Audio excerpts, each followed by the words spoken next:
The new anti-littering regulations by the Georgetown Mayor and City Council propose fines for violators no less than $35,000 but not exceeding $500,000. Failure to pay the fines shall attract an additional fine of $10,000 for every 24 hours payment remains outstanding.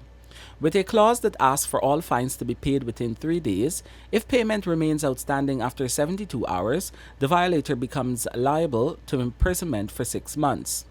Mayor Ubraj Narain said these bylaws were already approved by the council and consultations will now take place with the public before final ratification by the government.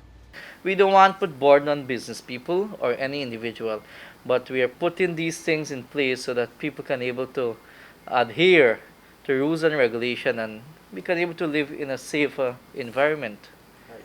So look, we have to get some strict rules and regulation in our country. We are a developing country now, and in the oil and gas sector there are a lot of investors, and if these things don't come in place, we will find ourselves in trouble later on. According to the proposed bylaws, the council will make garbage receptacles mandatory for residences and business places. Mayor Narain said if this is not in place, it can attract a fine between $10,000 to $20,000. Also, persons who urinate or defecate in open spaces in the city, drivers who allow passengers to litter from their vehicles, those who ask others to dispose of their garbage will be liable for fines. To adjust the fine part, we want people to have garbage bin and so on at the business. You must get somewhere where you can able to place your garbage. Exactly. So those amendments has to go in now. And also you will be fined for that. If you have a business and you don't have somewhere to put your garbage, you'll be fined for it. And I think this council suggests from 10,000 to 20,000.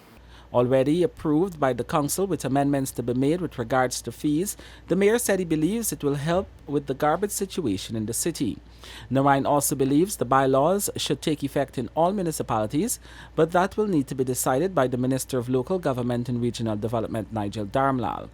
The mayor has called for the support from all stakeholders, particularly the private sector, as it moves to publish the proposed bylaws for 21 days for the public's input and reviews, after which amendments will need to be approved by the council before it is sent to the minister for government ratification, following which it will be gazetted and brought into effect. There is no timeline for this process. Under Chapter 28, Section 304 of the Municipals and Districts Councils Act, the City Council has the authority to prepare and approve bylaws to empower local democratic organs. Already, the Litter Enforcement Regulations of 2013 prohibits anyone from improper waste disposal, making it an offense. Enforceable by the Environmental Protection Agency EPA, persons can be charged for littering in a public place with fines between $50,000 to $100,000 or face imprisonment for 3 months. It is hardly enforced. According to the mayor, in order to address the country's garbage and associated litter issue, he has asked the government to consider a Solid Waste Act and a National Solid Waste Management System in keeping with a 2014-2015 report by the Inter-American Development Bank. Meanwhile, the council is also looking to put other policies in place. In addition to the littering bylaws, the council recently passed a pile driving policy, filming policy, and a scholarship policy. Works are ongoing on a fixed asset management policy and a donation and grant policy. So why we put in policy in place? Because there is no policy at the level of the city council. And I recognize that since I took office, a few was passed in 2020 and 2021 already. So these are things will able to better administration as well and better future council.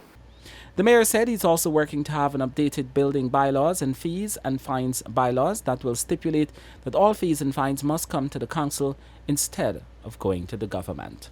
Kurt Campbell, Newsroom.